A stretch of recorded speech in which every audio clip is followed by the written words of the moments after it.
Hello, hello, hello. It is Dr. Torie here with another episode of Be Victorious. Now, this young lady is a hometown native. I'm honored that she wants to share her ACEs story. Now, if anybody knows this woman, I actually do. I am a fan. So I am actually girl fanning right now. She is an author. She's been an author. She does wonderful things. And I have used her book, and she doesn't know this, as motivation for me to keep mine. So for us authors out there, go get it. It's called Holy Educated MFR. And mine's is personally signed. Just wanted to show you guys. This is how excited I am that she's on this podcast. Dr. Nicole, are you there? Hello, hello, hello. How are you? Right? Did you like my introduction? I did like your introduction. I didn't know what my surprise was. Yes, autographed, humbled. Thank you so Well, much. the pleasure is all mine. Thank you very much for reading it. Yes, you have other things going on. So I want to go ahead and introduce you to my podcast family and let them know who you are, because I'll promise I'll be all day if I do it. Tell us about you, ma'am. Well, classically trained as an engineer, spent 10 years working in the field, but my personality is nothing of the sort. So use all your biases, and yeah, I wouldn't present as an engineer if you met me. And um, I spend most of my time trying to get people to be more empathetic in whatever they do. As you said, I'm an author. I've written my seventh book now, and working on my sequel to the Holy Educated MFer. Uh, because Torie, I think you know some of the recent challenges I've had that I need to correct the record for, and I am a high functioning person with an ACEs score of 8. And guess what? Are you okay? I am okay. I love the fact that you've used that, not just your ACEs scores, but just your childhood traumas to just be you. Yeah. You are a beacon of light, and the emphasis on the empathy is what's humbling to me, because you have to have the type of personality that can work with people to do that, and you have it. You I do. say all the time, I love people deeply. Mm-hmm. When I hear someone say, they don't have friends or they can't stand people, that is hard for me to step into that space Right. because, um, if it weren't for other people, I'm not so sure that I would have had the strategies I needed to be able to get to where I am right now. And I don't know, like I'm grateful for you as an example. Right. I'm grateful for you to be here with you in this moment. I'm glad you're talking about this, normalizing it. I have to. I want to share with you where the inspiration came from. I don't know if you remember, we used to model together. In high school. We did. Now you're much taller than me, so I had no chances to have a real career in modeling. I mean, I did. However, my if I knew then that my ACEs would have the impact that it had, then who knows? But I just stopped all of a sudden. I stopped because I wasn't getting the support from my parents. And, again, if we're addressing childhood traumas, mine started around the same time we met. It was like we met, we bonded, we clicked, and then I left. And I haven't been in Kansas City since I was 17 years old. Mm-hmm. And of course, you don't remember that either, but I do. Yes, you were very inspiring and motivating then. You were a student at Lincoln, and all my cousins went there. So having you here, honestly, is really humbling because your truth is in that book.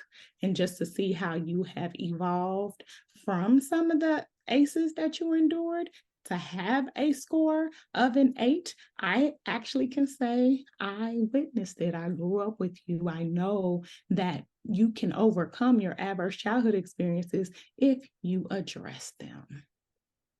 Yeah. I interestingly enough, I I think it took me a while though to give myself permission to feel Mm, emotions around certain things. I think what I was doing instead before was pushing down the emotions and just I'm just gonna keep going. mhm, You know, just keep going. mhm. And my motivation was probably to prove people wrong Right. more than healing. But that strategy doesn't work. It's not a sustainable one.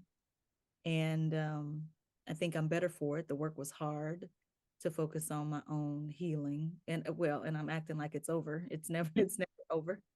Uh, No, because just when you think you're starting to do well, here comes another something that pushes you to the next level of. I say experiencing the range of human emotions just makes us all more empathetic, more beautiful people, I think. right. No, I agree.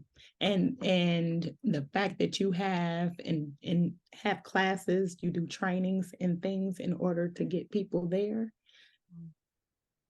you have to share your story. How did you get to where you are now? Mm-hmm. Yeah, it doesn't make sense for people sometimes. They're like, wait, what? How'd you go from that to this? Because I often say I was probably the least empathetic person before. I had learned how to, and I'm grateful that I was able to do this because it was part of how I was able to get through my some of the experiences. That objective shut it down is how I was able to survive certain things.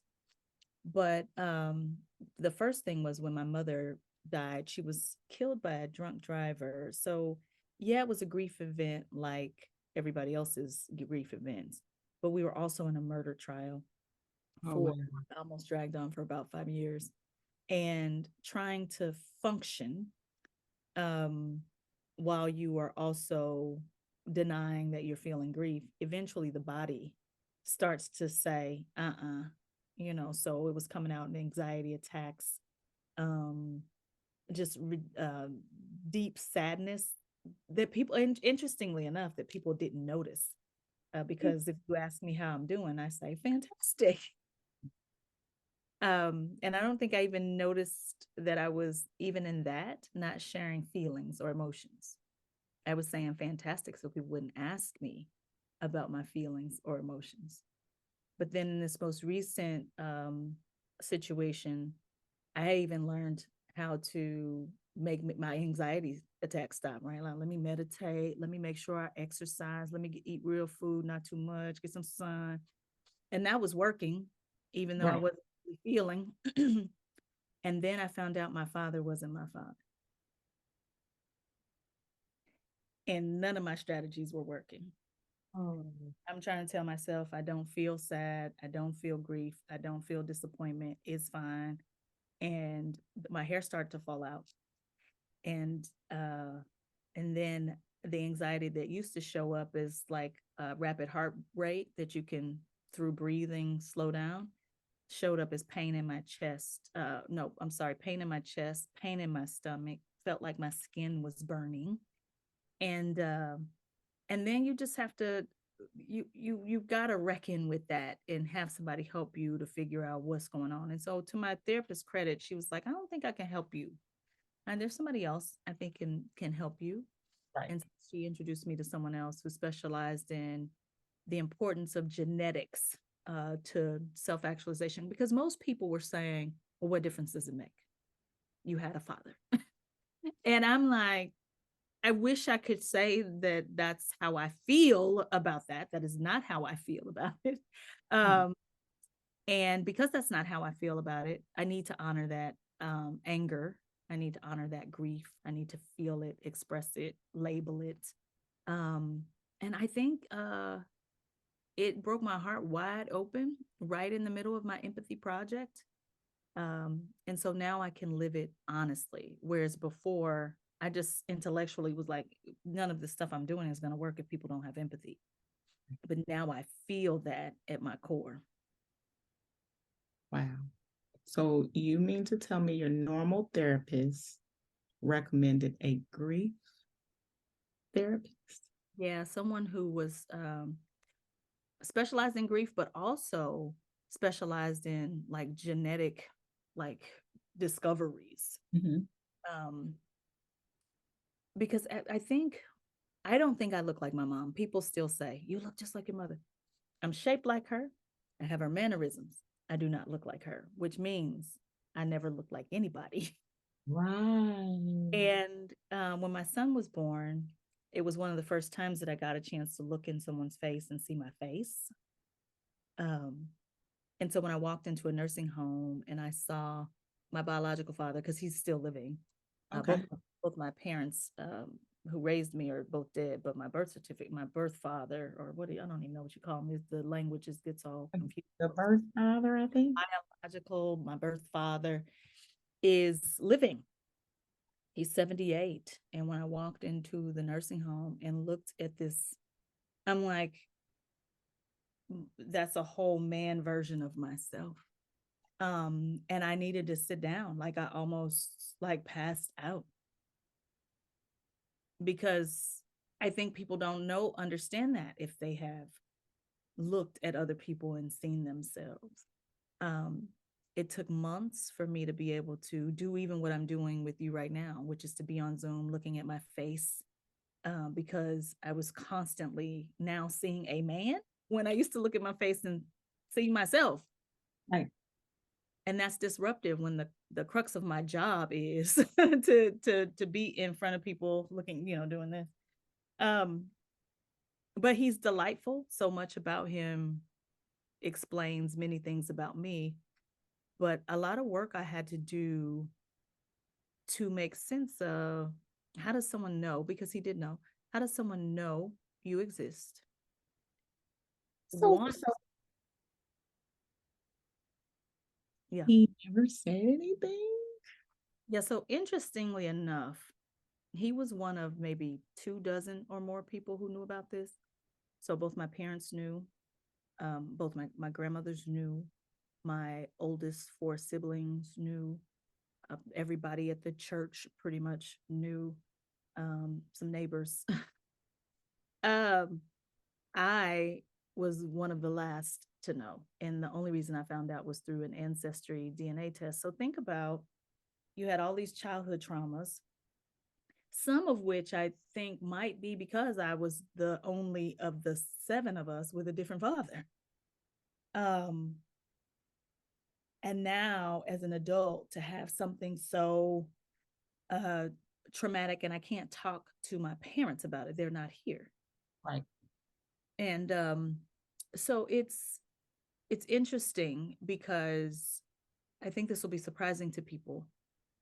What I needed the most was to feel the range of human emotions, which means I needed to feel real anger, Mhm. and I needed to have healthy ways to express that anger, label it what it was, and sit in it. Like, not try to make it go away, not try to convince myself I wasn't angry. You can be mad about this, and you don't have to have people try to tell people it's okay or find the positive. And I needed permission to do that. And once I did, I understood people so much better. Because Really? yeah, because I was one of those people who'd be like, why are you mad at dead people? Like, get over it. Drinking or being mad at people is like drinking rat poison and expecting the other person to die. Like, I was the queen of move past your anger. But if there's one thing I know for sure, is that suppressed feelings are going to come out, and usually this is going to be ugly, and it's also going to be at a time you don't want them to come out, and directed at people who don't deserve it. And I have learned that, and now I can help other people feel like you're not wallow, but recognize, understand, and label how you feel. And it is okay. You poured out so much. Mhm. Thank you.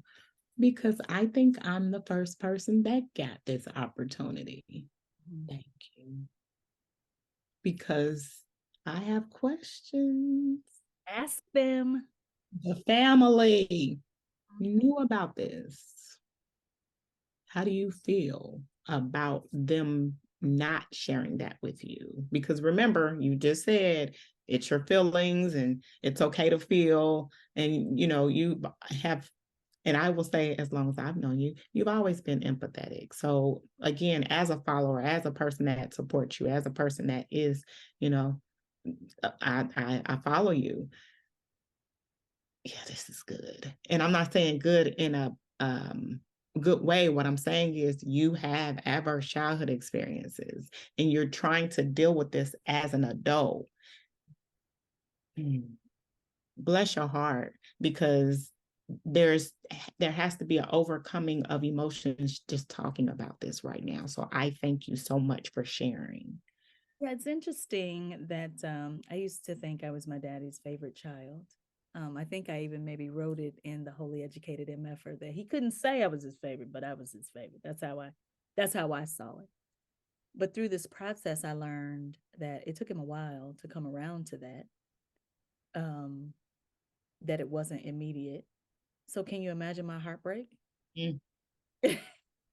Especially going in looking and seeing that you all look alike, and then just it's breathtaking. I let can't. me let me clear it up. My dad who raised me, I thought I was his favorite child, and he had to come around to that because remember he knew that I wasn't his. Right. And so to think about my hero um not really engaging with me for the first 2 or 3 years of my life, and that being information that I find out in my 40s was traumatizing. And I needed a grief day just for that. Mhm. And then when I meet my biological father, to learn that he knew about me, um, but never came to like you didn't sneak a peek by coming to the church. You didn't. I I, um, I needed to really express how I felt about that. Um, And how did you do that? so in therapy, my therapist asked me to imagine he were my biological father. And he said, say everything to him that you want to say. And it was hard for me because, I mean, you know me, I just don't make a habit of berating people, right? But Mhm. what I felt was somebody need to tell you how trashy this is. That's what I felt. Mhm. Because I can't imagine, right? This is not empathy. I Right. could not imagine knowing that my son exists and never going to see about him in the same city. I cannot imagine that. Mm. When I think about some of the things I was experiencing as a child, he had to know some of it. And so, how do you leave me over there with this, knowing these things? Um, he thought that I would be upset with him. He was expecting, I could tell for the first couple times, a couple, 3 times I engaged with him, he was expecting me to um, let it out on him. And I Yeah. think what this is the way I do it. I don't know if this is the best way, but I don't know that when I decide I need to express my emotions, that somebody else has to hear it.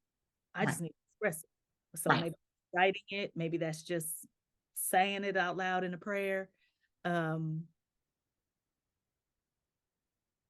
like what's he gonna give me back? You know, what's Right. what's he gonna say? Right. He's not gonna say anything that's gonna make it better.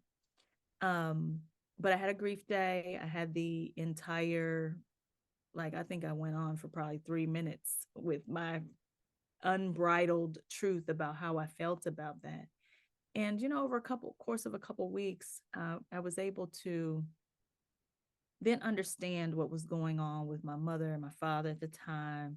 They broke up the year before I was born, and then they decided that they were going to raise me because my parents were married for 28 years. Wow. All these adults decided that they were going to raise me as their own child. So I was able to make sense of the fact, even though I disagree, that what he was doing was honoring his loyalty to my mother. Wow. And I just happen to be collateral damage is how I mean, Right. I wish you could see his face when he's talking about her. Um, and the gentleness, the happiness that's on his face. And then to contrast that with how he looks at me, which is pretty neutral. And even that has been interesting. It's like, because I'm used to the smile of my father, and so I meet this guy and he's neutral on me. And I'm like, everybody love me. What's wrong with you? Y'all who this is? Oh, right. And even if that, and I get it, I get the loyalty to, I get it, because I'll be honest, I can't share, and I say this every time, my family story, I can share mine's, but the same thing happened to my brother. It did. It did. And when he found out is when around the same time we met. I was in the 9th grade. It was him about to graduate from high school. And yeah. How did he find out, if you don't mind? My aunt got upset with my mom. So he didn't find out. They were good with everything. My brother has my father's last name. As I have my, I've got Price as my. I grew up knowing, like, okay, you don't look like us, but okay. And then and everybody knows this and this hair. Yeah. But that was my brother. I loved him to death. So okay, I accept it. Because in the household growing up is stay out of a grown folks business.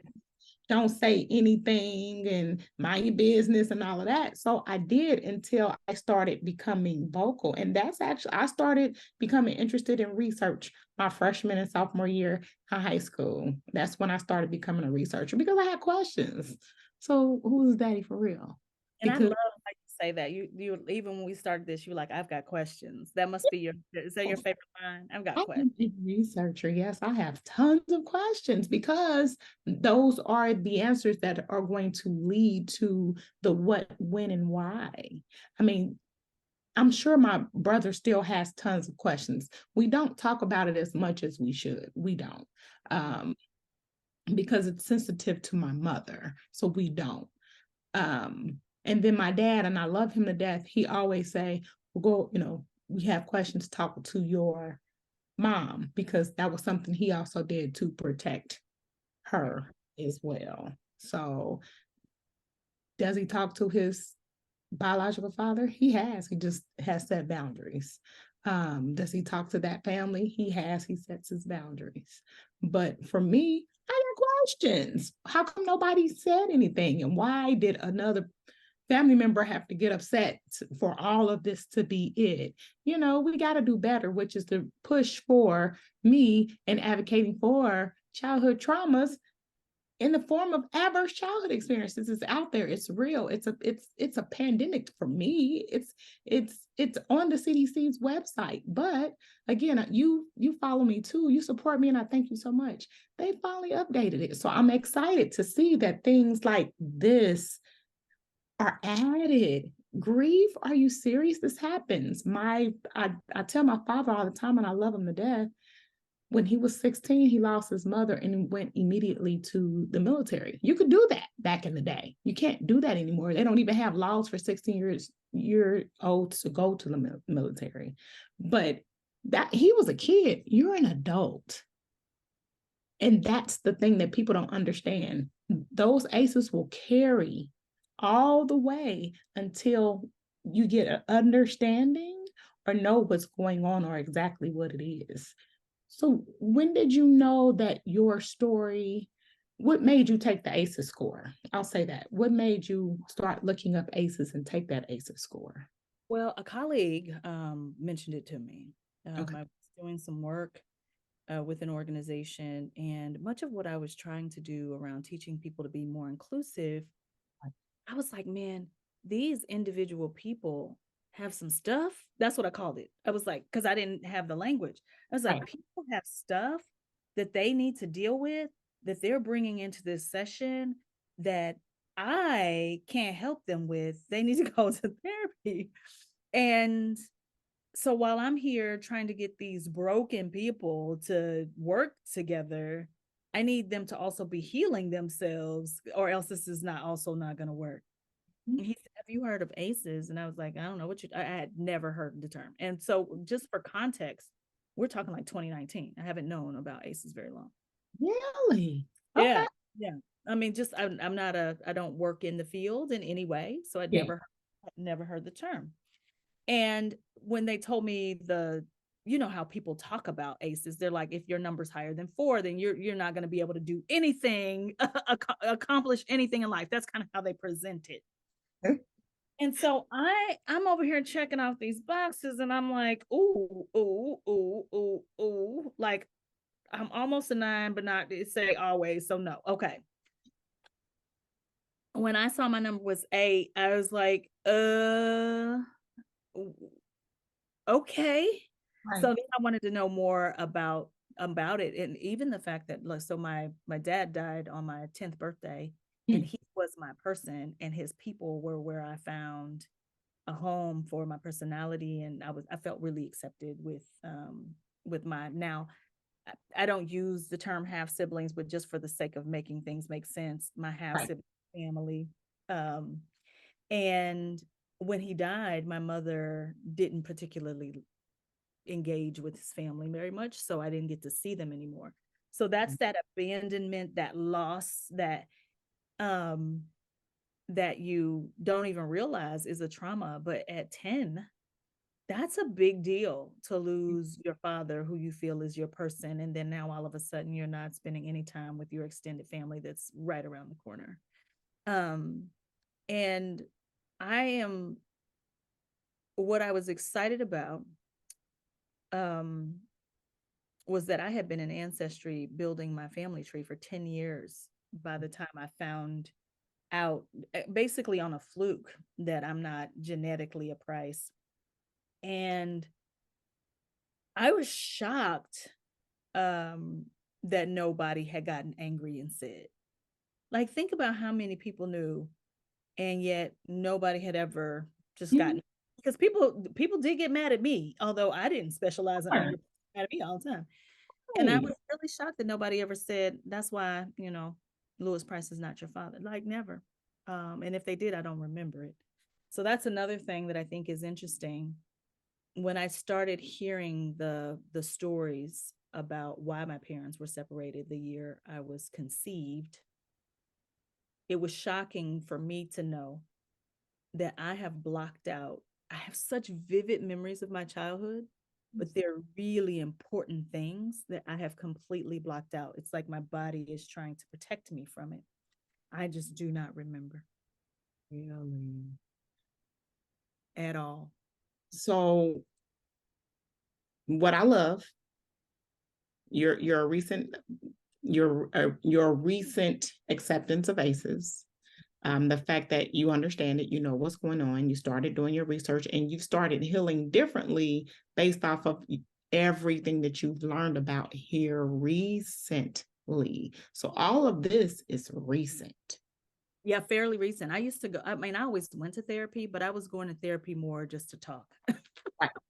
And in some ways was performing for my therapist. I know Yeah. that sounds ridiculous, but I would be thinking about how my therapist was going to respond to something I would say, and I would fix it. Interesting. I know it's ridiculous to It's think not. It's not. This is what I tell people because everybody says, oh, okay, well, so what's the next steps? Therapy. I don't recommend therapy because I'm not a therapist. I'm an educator. I also don't want people to start just going to therapy when you really need to know the type of therapy to go for. That's And correct. so I will share. Um, I've always had several therapists based off of need. When I first moved down here, it was so hard.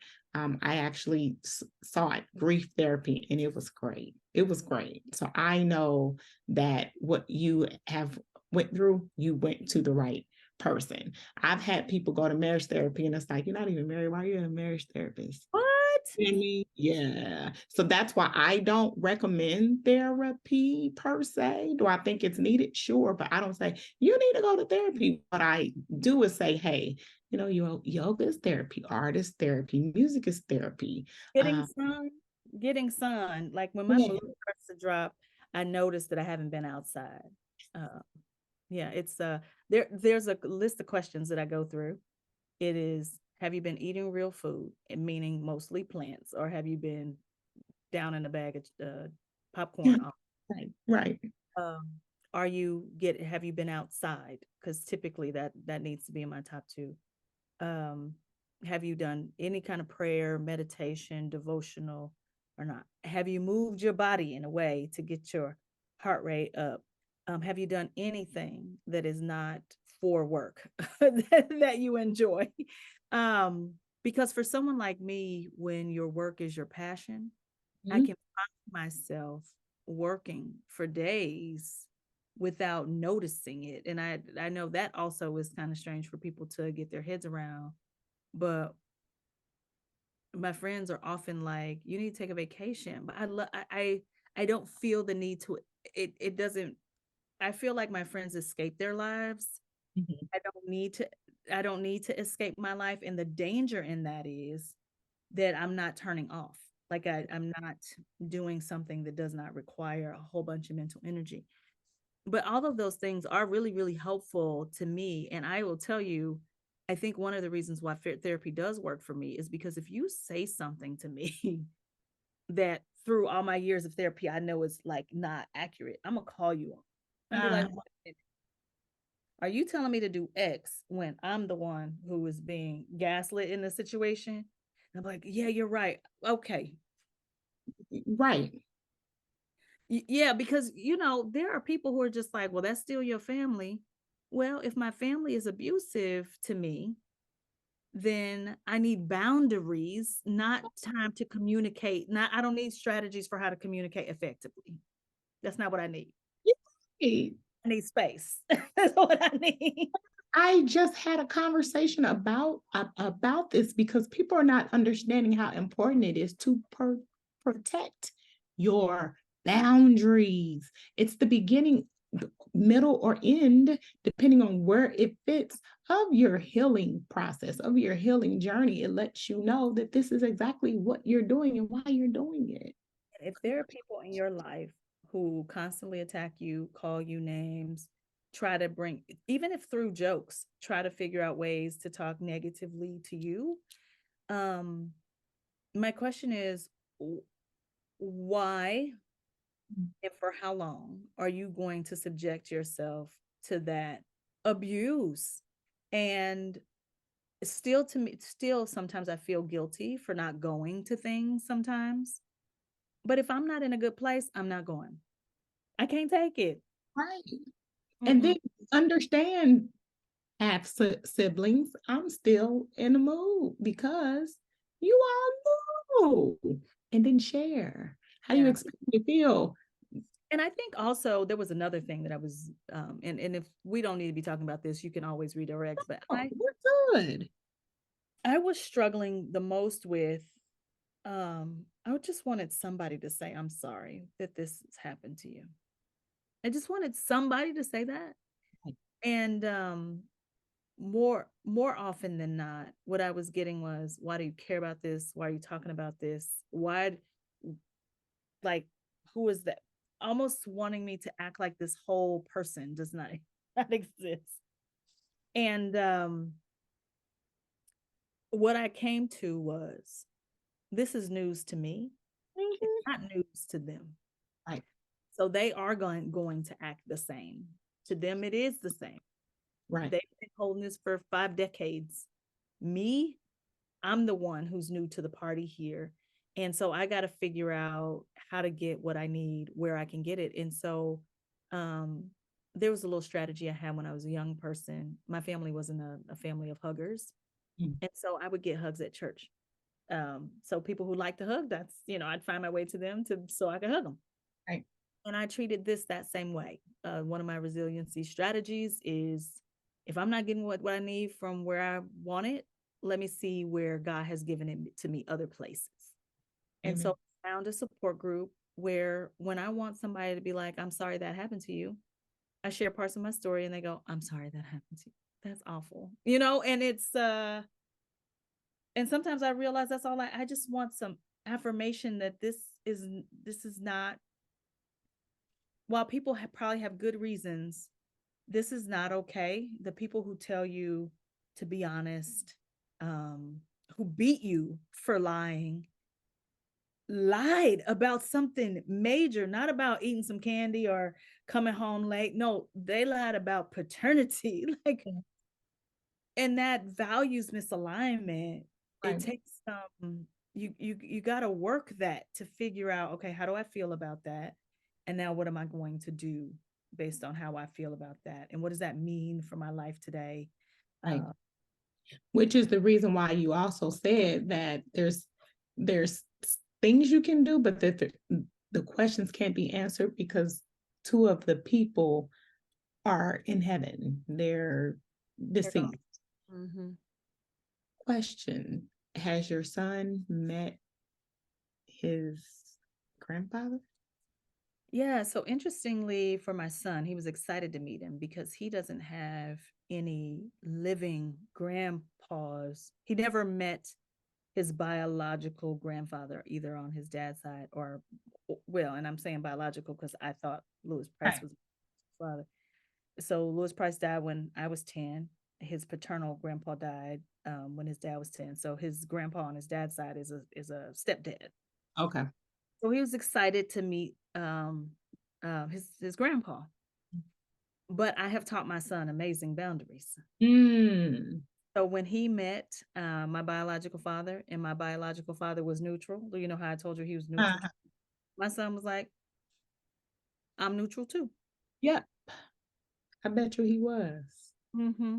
And so he has not asked about him. He saw him that one time and he got neutrality and he was like, oh, okay, I understand neutrality. Yeah, but why have neutrality when you have the opportunity to actually engage and interact with somebody that you Who loves you? your blood? It's your blood. Yeah. And he does, and by the way, my biological father does not have any children. And also, so then, no grandchildren. And I'm not sure what happened to him, but whatever it was, what I do know is that when he was 9, his mom died and all the kids got split up. So he lived in Mississippi and then he ended up in Missouri. And I don't know what happened to him, but something did, because you want someone who does not express or emote, it's him. Um, but my son is just like, that's your daddy. So I I'm good. In 2023 terms, yep. Yeah, We yeah, never, he sees and like, he's also going to protect you because I if have don't anybody got your back, I'm sure he does. does. And his grandpa, his dad's stepdad, is an amazing person. Have you ever met those people who, when they see you, they look like nothing else could be better than to have seen you in that moment? That's how Clay is. And Uh, so to contrast Clay with this is like, and you shouldn't compare people, but my son was just like, yeah, you can have it. yeah. Hmm. Because it didn't exist and now it exists, and then you want to act like it's just okay. Okay.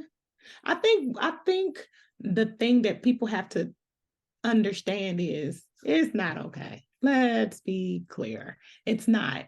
And the reason why I say it's not is because people had the opportunity to share. And granted, it shouldn't have came from anybody else, but dad, I'm not even gonna call him dad. The blood donor. Like it's just hard to say because this and everybody has a story to share. Let's be clear, but this story, I can tell you, it's so relatable because you're not the only person that has went through this. And not to throw it out there, but Kurt Franklin is going through it publicly right I now. think it's throwing it out there. He's been talking about it. His new album's going to be called Father's Day. Kerry Washington recently had this happen to her. And what I'm learning is every year when Ancestry does their buy one, get one or half off in near the holidays, it takes about 8 weeks to get your results back. So in February or so, 250,000 people go through this process, and then a certain fraction of those people find out, oh, who I thought was my father was not. And so I've found another place to be able to demonstrate empathy, express empathy, because recently there was a young woman who, and I think this is where the blessing comes, because so my healing around this didn't start to really solidify until this happened. A young woman posted on social that all she did was work and then go home and go to sleep. She just can't hardly get out of bed. And I was like, that's depression. Let me reach out.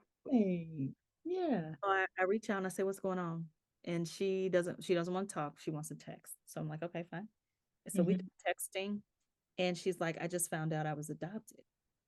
Now, I knew I've known her my whole life. It never even occurred to me that she didn't know. But how would she know to ask? Right. So all of a sudden, I'm in the shoes of all the people in my church who knew, Okay.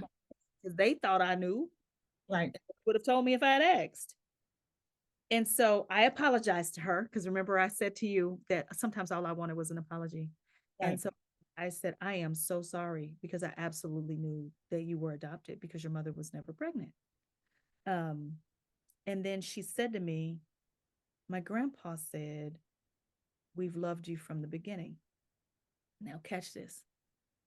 One of the first things people said to me was, Louis Price loved you. And it was almost like they were trying to convince me of that. Right. And that was the strangest thing I had ever heard anyone say. Why you got to tell me my daddy loved me? Like, you know, Right. so in that moment, I knew when she made this statement that seemed so completely out of the blue, like it wouldn't matter, I knew that that mattered. And I just said the words to her, that felt strange. And she was like, yes. Yeah. And that's when she wanted to talk. And so then she was able to express like her emotions around this. And I said, you know, I could not be there for her had it not been for my experience. Right. And gratitude just came pouring out of me. And I don't know. I think I still have my days where You look beautiful. And thank I'm saying that because I'm telling the truth. Let's be clear. You still are glowing from this end, and I'll be totally honest with you. I think what you should do, and I'm being totally honest, is that you have to continue to tell. I think this is going to help you heal a lot more. I think you need to share. Well, this definitely about to be shared. Be clear. However, I think you should add it. I think you should add it to everything because that's going to help people understand the part of empathy that you emphasize a lot by talking about your childhood traumas, your adverse childhood experiences. I'm going to be totally honest with you, especially after this, because more people are going to understand. You're helping yourself, but you're also helping others. You just gave us a great example because you're understanding yourself in your journey to healing. And that is actually helping you and actually helping your clients as well. Because I get it all the time. You want to talk or text? Let's text. Okay. But look how much she opened just by gathering and understanding.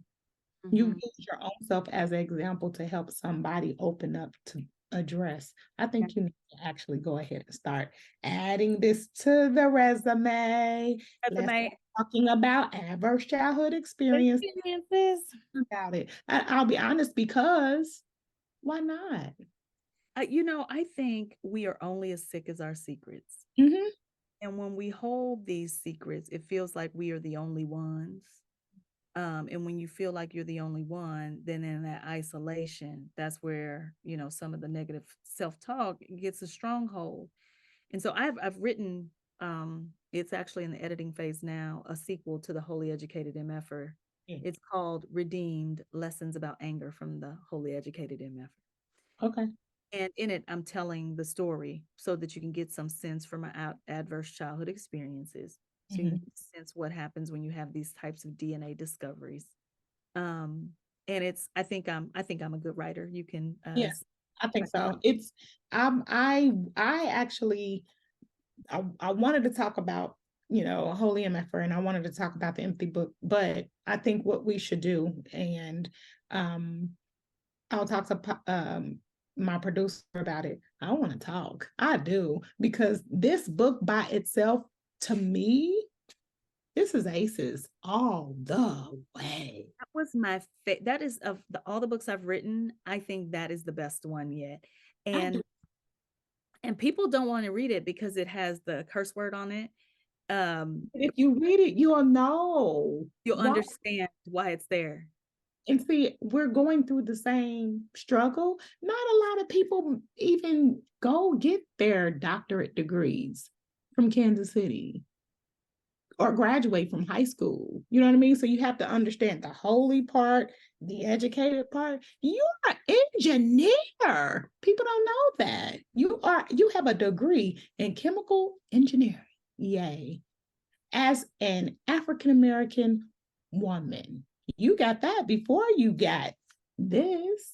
So your story, I'm ready. I want mine signed just like this one, because yeah, it's going to be good. I'm ready, So because thank this is aces. my plan is to only promote it to the people who were happy about the Holy Educated MFer. Um, and so we'll see what happens with it. But as I share, I like you, try to only tell my story. Right. Try not to tell other people's stories. But one thing that I've had to clear up is that sometimes our stories bump against each other. So when I'm telling my story, I'm talking about my mama and my daddy. That's your mama and your daddy too. Right. But that's still my story to tell. Right. And you don't get to silence me because you don't want me to tell my story. And Uh, it's so hard because I want to protect my family. I do, but I don't, because I'm trying to protect, but I have to share certain things in order for people to understand my aces. So I get it. I get it. So that's why I just let them know this is what I'm doing. This is what I'm doing. You can support me in the process, or you can protect your own boundaries and let me go. I have made so many boundaries with my family, and I'm a-okay with it. I am. I think the difference between us is that your parents are deceased and mine are still alive. So it's hard to say, well, you don't do this with your mother, you don't know my story. You know what I mean? Or but is you're not talking to your dad, you don't know my story. yeah, me and my mom had a great relationship, which you can tell from the empathy book. Yeah, yeah, Um, but I used to steal her away from the others. Like I would take a vacation day so that I could be with my mama by myself. And because when the group dynamics for all of us together were just such that I never felt like I was getting what I needed, even the ability to care for my mother in a way, because I just couldn't. And so, um, one thing that I've also learned is things impact people very differently based on the other people who are around. yeah. So many times when people have these DNA discoveries, their mothers are in denial. Mm. I have no idea if after I would have come with this science, if my mama would have been like, well, that ain't true. There ain't no way that could be true.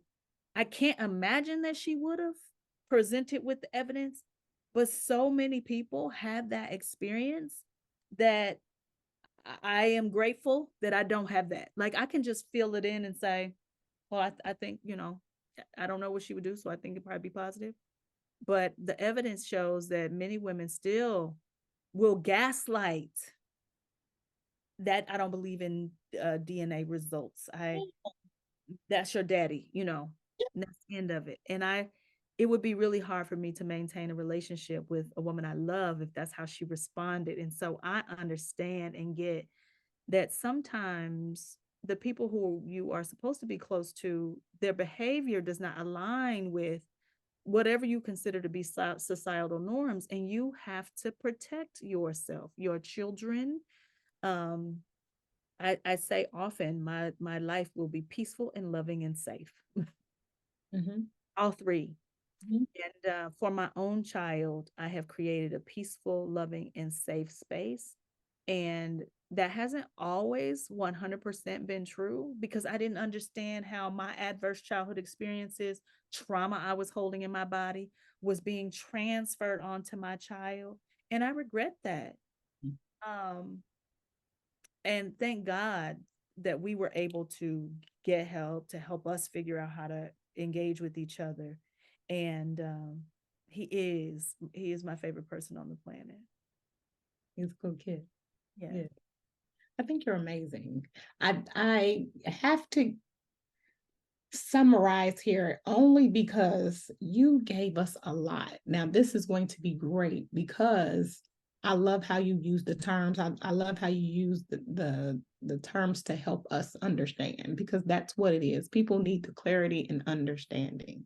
And your story is your story. However, it's relatable. There's going to be someone that's going to say, yep, just found out about ACEs 3 or 4 years ago. This is what I'm doing. Your whole life has been around this situation. And then ACEs gives you language for it. Yep.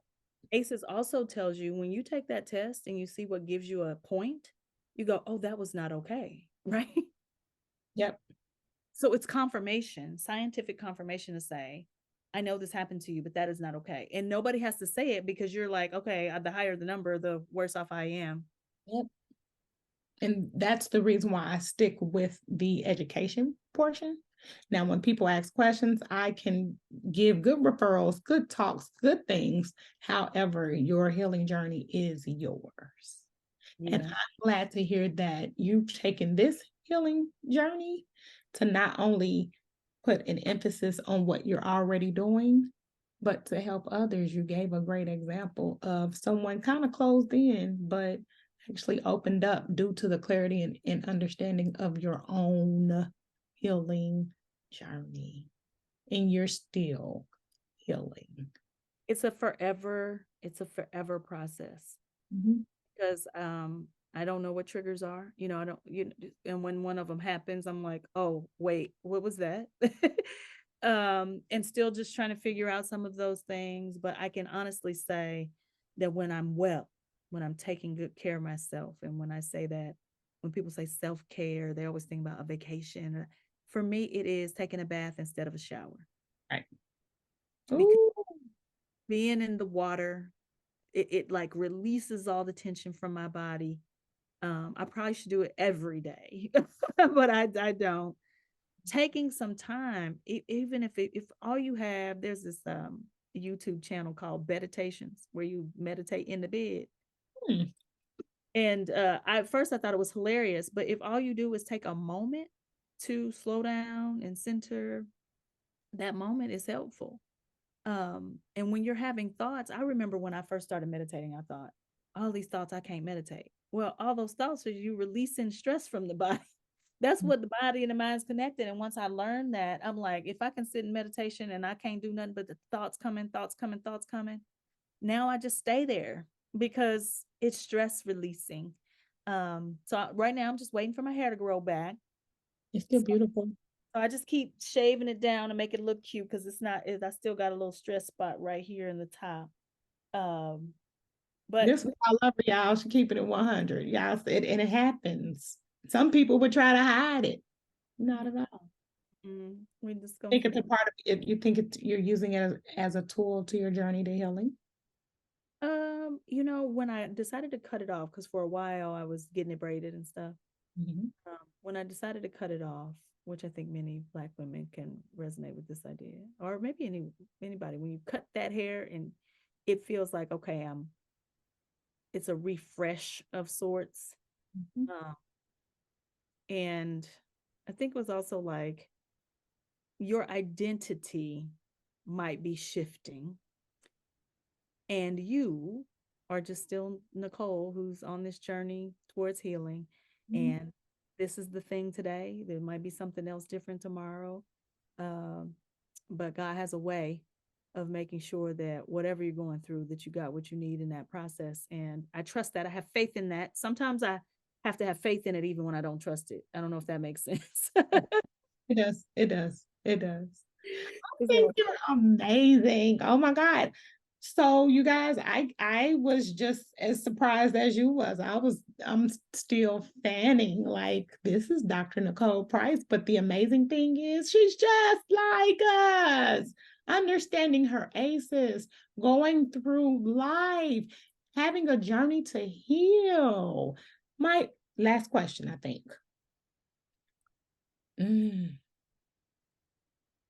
I just think that you're so amazing and you carry it so well. And I hate to say that, but people have to understand just because it looks one way, it may not be that way. So for me, that was the moral of today because you put so much on the table for clarity and understanding that I know for a fact someone is going to be like, yep, yep. Yeah, because this is happening, especially the fact that people are going to ancestry.com because our family members are not answering our questions or addressing the questions that we have because we have to stay in kids' places. You're not a kid anymore. no, and even I forgot I wasn't a kid anymore at some point because I'm the sixth child of seven, and something in my mind said, my siblings have to tell me who my father is, or else I'll never find out. First therapist was like, you do realize that people find their birth parents when they have been adopted and they don't know any of their family. And it was, of course, I know that, but in the time, my judgment was so cloudy, I couldn't think of it. And so there's an organization called the DNA Angels, and they found my birth father in one day. I had been looking for 4 months trying to figure it out. One day I went to sleep and woke up, and they were like, here are your paternal grandparents, and your dad is one of these three brothers. And I was like, okay. And what prompted and I'm sure you said it already, but again, what prompted you to find your biological father? Why did I want to find him, or why was I an ancestry? That both. So I'd been in Ancestry for 10 years before I realized that I didn't have Price genetics. Hmm. My original interest was just to figure out what my ethnicities were, what countries in West Africa I was from. And I started building my family tree just based off of history, Right, story, not genetics. right. While the genetics were already always in there, I wasn't paying any attention to them because I know who my people are. And it has to be a different feeling now. Well, yeah. I mean, the first thing the DNA Angels did was lopped off the entire Price side of my tree because they're not genetically, Right. like, that's not my biological family.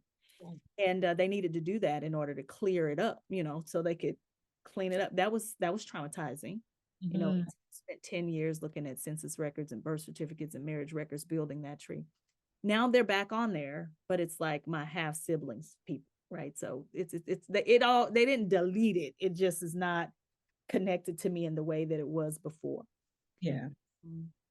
And then what prompted this whole, um, like, your dad's not your dad, a niece had taken the genetic portion of ancestry.com, and there she was like, why haven't you added me to your tree? Like, add me to your tree. And so then I'm trying to add her, Remember, everybody else I manually added. Mhm. They'll let you put anybody on your tree if you want to. They don't, you know. Right. This was I was trying to add her from the family matches, and it said that she was my first cousin or my half niece. And prior to this, I'd never even heard of the term half niece. I didn't know anybody who used that term. So I actually went with first cousin. I Mm. assumed my oldest sister was my mother because for the first 3 years of my life, I was with her all the time. Um, and when I called her, her answer wasn't right. Mm. That's when I knew something was wrong. Yeah. And then when I started looking, I started noticing everybody who was Price on my tree. It had very fine print underneath. You have no genetic match to this person. And it also said there could be a very good reason for this. Um, so I spent thousands of dollars on sibling DNA tests because I was like, well, what if it's not me? What if it's one of my ridiculous? Because again, I told you I'm the only one who really looks and acts different. So it was a ridiculous thought. But the brain doesn't work clearly when you are being traumatized. Mhm. And I think we learn a lot if we recognize that the brain doesn't always function normally when you're in the middle of trauma. So I very think you're a hero. You've always been my hero, let's be clear. But you are a true hero because this story is going to resonate. It resonates with me. Like I have to do something about my half siblings because I have two. One of my half siblings just found out about some things that have happened, and she's like, "So this happened?" And I'm like, "Yeah." I didn't deny it. I went when she asked me. I volunteered everything because I feel as an adult, it's her right. It's her right to say. And so, not to say that I don't get that part because I do. However, you have this wonderful opportunity. You can use this so I'm telling you, it's going to make sense. I think the Lord is doing this so it could be a part of your story because I understood it. I understood it seriously. I hate that you have to go through this. I do. I hate that I had to hear it. But then again, let me tell you, thank you, because it is so relatable. As always, here's another opportunity for you to reach out to people and say, hey, find out about it. If you are looking and you have questions and things of this nature, even if you are suspect, find out about it. Because all of this stuff has been updated on the the CDC website. They have made a lot of updates. They call it other adversities now. okay. So yeah, your score probably is a little bit more now due to the updates that they have, but nonetheless, it it, it makes you empathetic still. It It, does. Beautiful people. I say beautiful people don't just happen. It's because something has um, made you such. And it's not that I'm looking forward to the traumas or trying to wallow in them, but they have been helpful to me. And all of them. It's like the passion that I have for making sure that children are treated well, especially in schools when they have no other choice but to be there. That's because I know what it looks like when it's done right. right. I know what it looks like when it's done right. And we have the capability, when we have the power, to treat children in the gentle way they should be treated. And yeah, and would I be that way if I didn't have these experiences? I don't know, Mm, but you are. but I am. You are. And you're amazing. So you have to tell the audience where they can find you because I can guarantee you're gonna have a lot of people looking and having questions. Well, I certainly hope that people reach out. Mhm. If they want to know about empathy, or even if they want to know about my DNA discovery, or even the resiliency strategies that I've developed for myself at drnicoleprice.com. And if you send me a note, I'm going to always get back to you. So I would appreciate a reach out, actually. I actually am going to, not to say promote it per se, support you in this endeavor because your healing journey is amazing. It was always a journey, but this extra added chapter is something that I really look forward to because it's relatable. Yeah. It is. Well, you encouraged me to get my doctorate. You don't know that. Bet you didn't know that. Really? I knew you had yours. I wanted to get my doctorate, but I didn't have the language to say, they ask you why and what you want to study. And I was like, I really just want to be Dr. Nicole Price. And the woman helped me with my language. She said, well, because of the credibility it brings. I was like, yes, that's it. and see, for me, I was tired of seeing the people leave work early and I was still there. I'm like, God, why do they leave at 3? Here I am at 7 o'clock still in the building. And so here we are. I chose ACEs because they said find something that you're passionate about. And I've always researched my family and all the things that I found is the reason why I'm so elated that those updates are on the CDC. Seriously, it might not be a big deal to anybody else, but for it not to be available in 1998 and it was still sitting stagnant on the website, oh yeah, that makes me credible because resiliency, extracurricular activity, community violence. I've been in Chicago for 25 years. On an average, 3 kids that I loved and cared about passed away right in front of my face. Yeah, I love community violence, bullying, students against violence everywhere was one of my biggest activities. But I became a dissertation coach because everybody made it relatable. Like, well, if Torie can get her degree in everything she did, I think I want one too. So thank you for telling me that because I became me and my dissertation chair. We go tour colleges and things of that nature. I'm the coach and she's the chair. Yeah, I think it's an amazing thing. I had no idea all the trauma you'd been through, but I was like, if Torie can do it, I can do it. Yeah. So thank you for Oh, modeling. so let's do what we need to do and continue to educate others. If anybody asks me anything about empathy, I always refer you. I always talk about you. But now I want to let people know that your journey into healing is your individualized journey, but there are other people that understand, and it's okay to share your story. And I thank you for sharing it with me because I know for a fact this was extremely hard for you, but now a lot of people are going to know and understand, and I think that's going to make it relatable. So I thank you for taking time out your schedule to do this because as a Black woman, we don't talk.